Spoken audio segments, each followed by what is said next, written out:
Hidup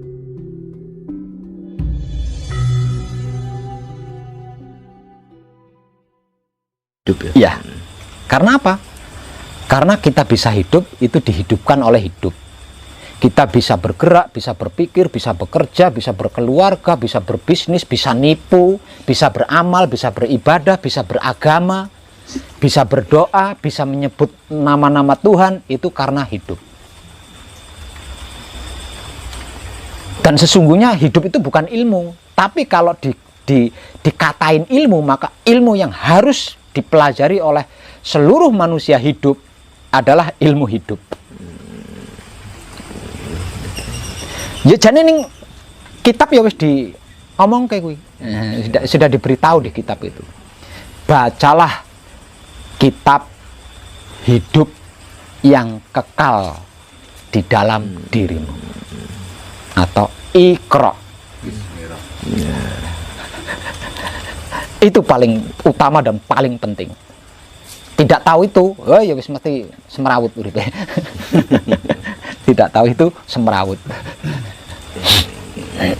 Ini ada pertanyaan lagi Pak Web. Menghilangkan apes dan mendatangkan bejo itu bagaimana Pak Web? Ya harus manunggal dengan hidup. Caranya Pak Web biar dijelaskan, biar yang tanya ini paham Pak Web. Harus manunggal dengan hidup. Caranya manunggal dengan hidup ya harus mengkaji hidup. Harus mengkaji hidup, harus mempraktekkan hidup. Tidak mengkaji hidup, tidak mempraktekkan hidup, bagaimana mungkin bisa kenal hidup? Caranya datang temui saya sini, tak tuturi.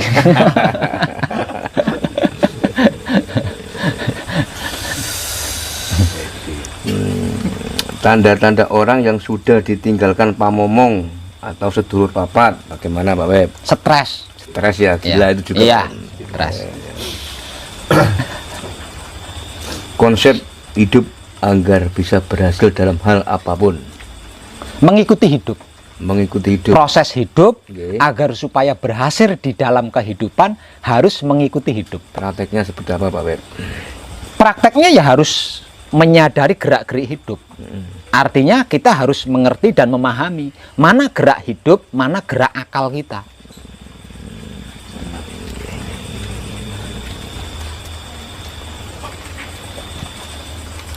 Ini saya tanya lagi Pak Web. Cara mendapatkan ilmu sadurunge winarah. Itu Manunggal dengan hidup. kita intinya kita kembali ke hidup lagi Pak. Iya, manunggal dengan Harus hidup. tahu tentang konsep hidup. Iya, iya, harus tahu itu. Rahasia kekuatan doa itu ada pada titik mana Pak Web? Ada di titik manunggal.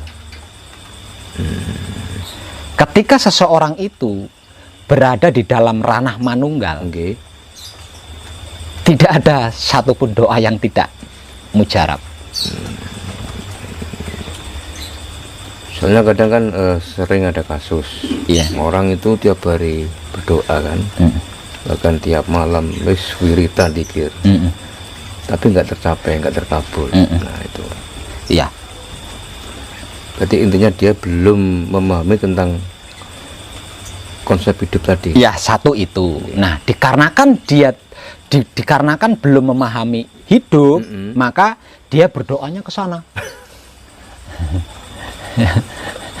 Sudah ke sana sambil tolah-tolah lagi. Nah, gitu. Terus berdoa yang benar seperti apa, Web? Hidup kan di dalam diri. Ya tidak perlu angkat tangan. Tundukkan ego, pamrih, arogan. Karena hidup ada di dalam diri. Itu titik rahasianya. Pak Web, kapan hari kami bertemu dengan salah seorang sesepuh.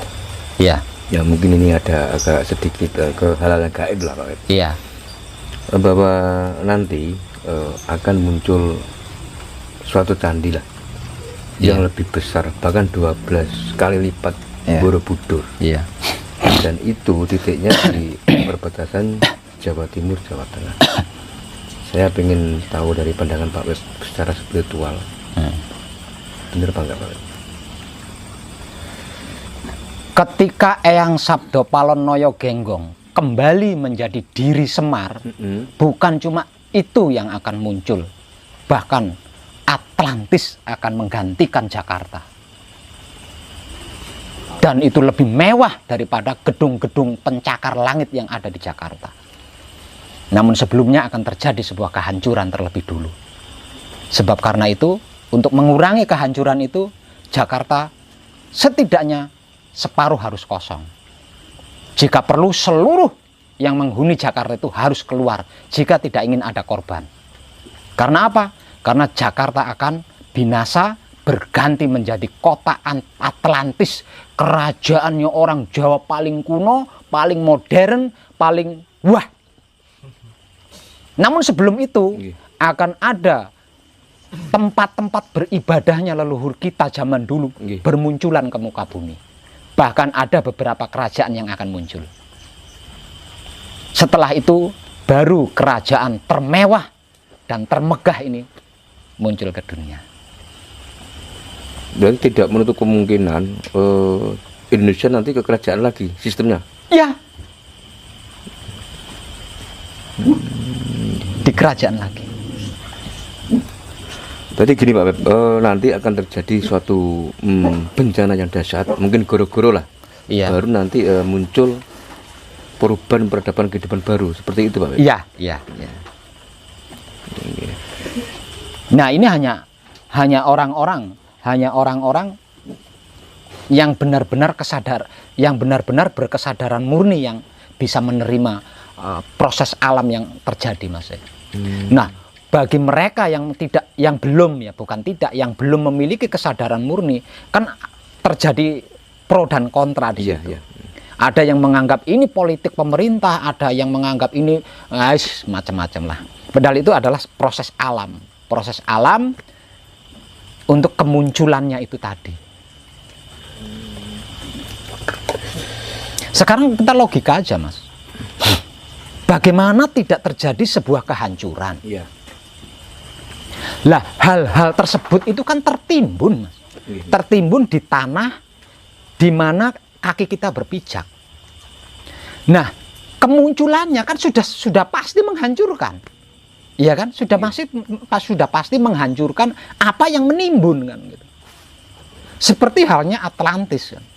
Yang bahasa bekennya kan Atlantis. Tapi jadi saya enggak setuju dikatain Atlantis itu. Terus baiknya gimana, Bang?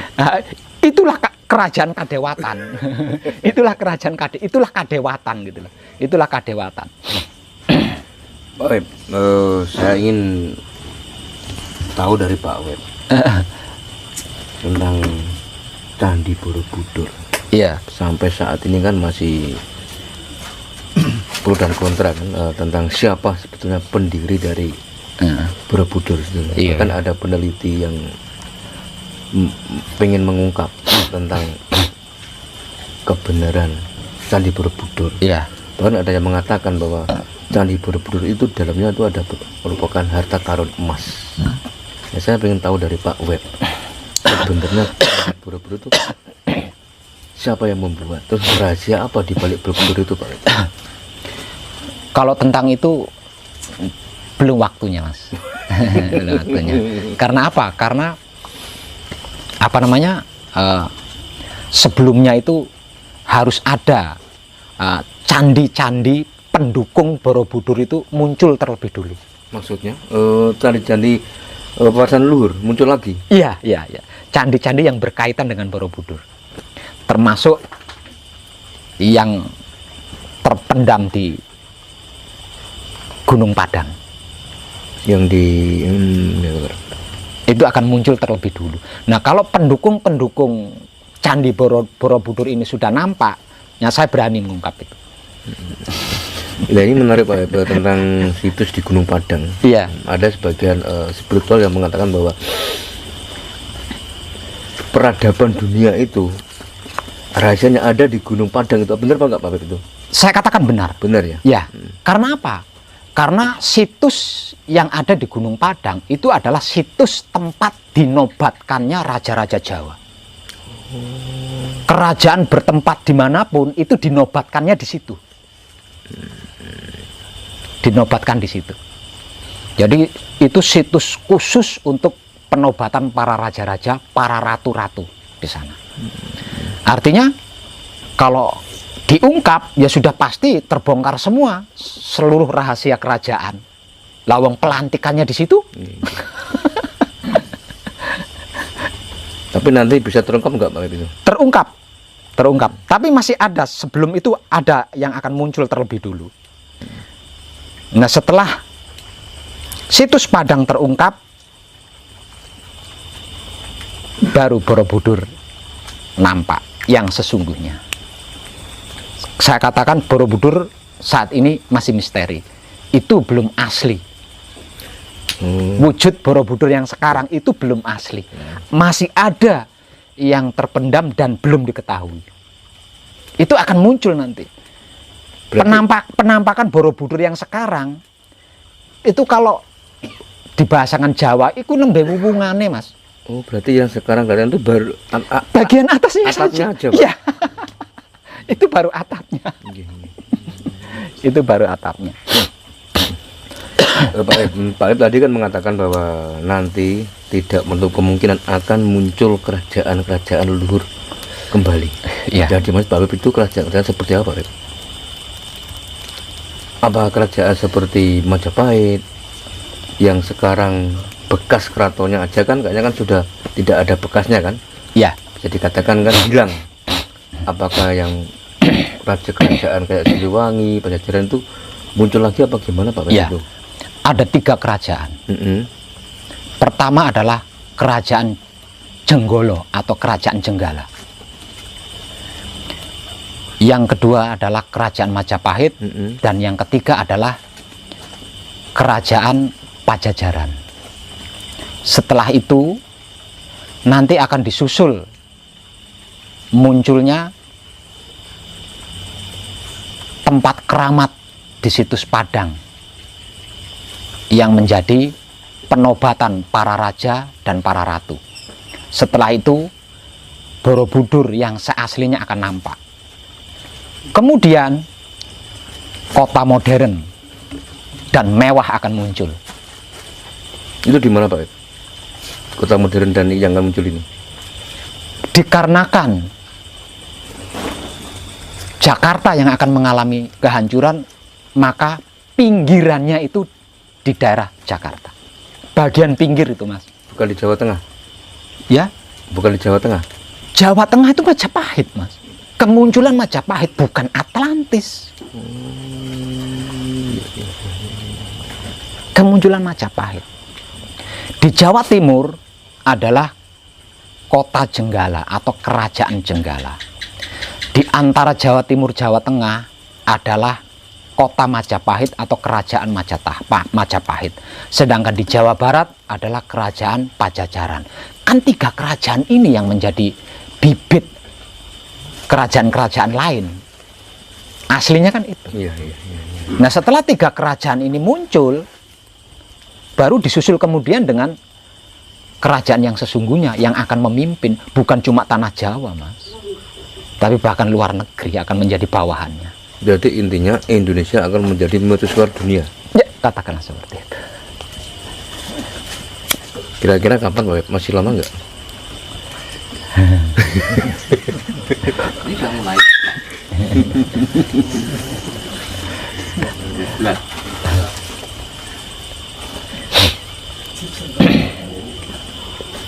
Diawali kehancuran bagi orang-orang yang belum sadar dan kemakmuran bagi orang-orang yang sudah sadar. Kalau itu sudah terjadi, maka dia akan muncul. Ini harta karun ibu bumi mulai bermunculan, dan itu harus digunakan untuk memakmurkan. Tapi kalau digunakan untuk kemakmuran, kehancurannya itu hanya sebagian kecil saja, tidak besar.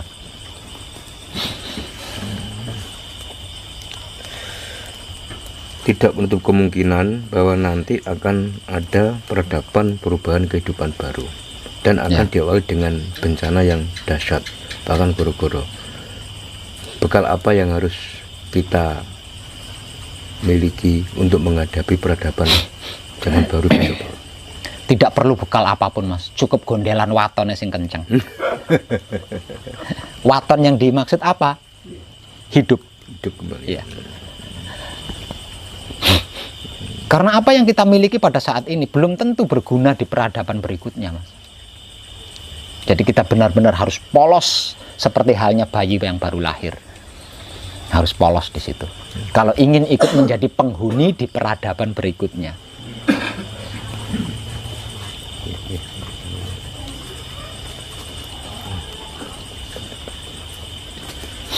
Mudah-mudahan secepatnya Pak Web yang terjadi. Oh, tidak lama, enggak lama.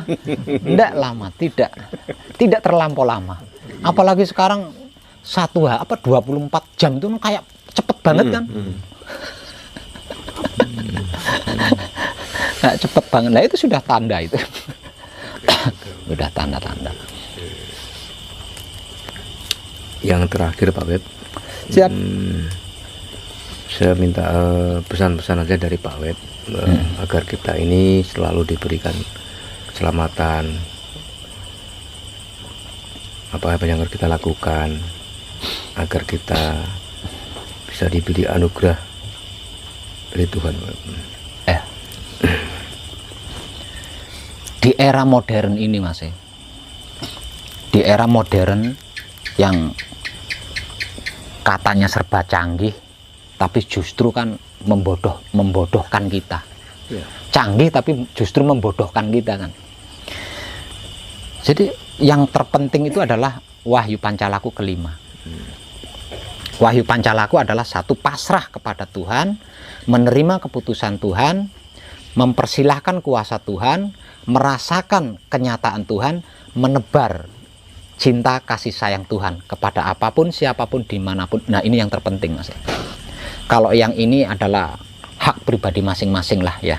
Soal pasrah kepada Tuhan itu kan hak pribadi masing-masing. Menerima keputusan Tuhan itu kan hak pribadi masing-masing. Tapi tentang menebar cinta kasih sayang Tuhan, ini hak semua. Artinya siapapun dia, jika ingin selamat, ingin terhindar dari masalah-masalah, terus ingin stabil sikon kehidupannya, jika perlu lebih baik, terus mulus perjalanannya, bisa mencapai kesuksesan, keberhasilan, tidak perlu banyak bekal. Cukup lakukan saja kebaikan-kebaikan. Oke, siap. Apapun bentuknya loh ya. Apapun Oke. bentuknya. Nah, ketika kita melakukan kebaikan, ketika kita berbuat kebaikan, jangan berbicara tentang ego, pamrih, arogan. Karena apa? Karena tidak ada satupun ego, pamrih, arogan yang bisa menyentuh kebaikan.